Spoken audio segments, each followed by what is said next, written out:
This is the day that the Lord has made. Hey everyone, my name is Vanessa. I'm a Christian woman. I'm a single mom, doing my best to put God first and follow Jesus Christ as best as I can. I want to share with you all a book that I received the Christmas I was 9 years old. The children's stories of the Bible from the Old Testament and the New Testament. I've already recorded the entire Old Testament. I did one video per chapter. Now I'm in the New Testament. Hopefully you will share this with your children. Chapter 11, Cana's Wedding Feast. When Jesus went out to teach in the world, he did not forget his family and his friends. He lived a simple and rugged life, spending long sojourns alone in the desert. But unlike John the Baptist, he was not a lonely hermit. After he returned from his trips in the mountains or desert, he went out among the people, for he knew he must teach his message to all mankind. All kinds of people liked to be with him, for because of his great love for all men, he was a wise counselor and warm friend. And we know from his first miracles that he wanted those around him to be happy. During the time of his great teaching, Jesus performed many miracles. All of them were meant to awaken people to the great truth he was bringing from God. For Jesus felt that by performing a miracle, an act made possibly only by God's divine will, he could show the world God's great authority over the universe.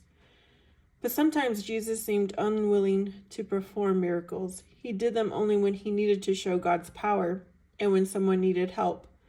Of course, the people were impressed by his miracles and talked of them to others, and many who came only to see the miracles heard the message of Jesus and through him came to know God. Shortly after Jesus met his first followers, he was invited to a wedding in the town of Cana, near his home in Nazareth. In those times as today, a feast always followed the wedding, and Jesus attended it with his mother Mary. Before the feast was over, all the wine had been used, and there was none left for the guest. Jesus' mother knew that he had the power to do anything, and she said to him, "They have no wine." Jesus tried to explain to his mother that it was not yet time for him to show the power of God in him by performing miracles. But Mary knew that Jesus would help his friends and provide wine for them so that the feast could continue. So she said to the servants, "Do whatever he tells you." 6 stone jars were standing nearby, each holding 20 or 30 gallons. Jesus told the servants, "Fill the jars with water." They filled them, and Jesus then said, "Now draw some of the water out of the jars and take it to the steward." The servants were amazed when they saw that the water they had placed in the jars had turned to wine.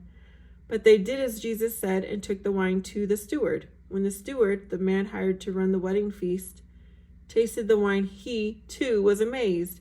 And he told the bridegroom, "Every man serves the good wine first, and when men have drunk freely, then the poor wine. But you have kept the good wine until now." So that's the end of that chapter. I hope you enjoy. I will have a playlist of my Old Testament and the New Testament. If you liked, please subscribe, comment, and I hope to see you next time.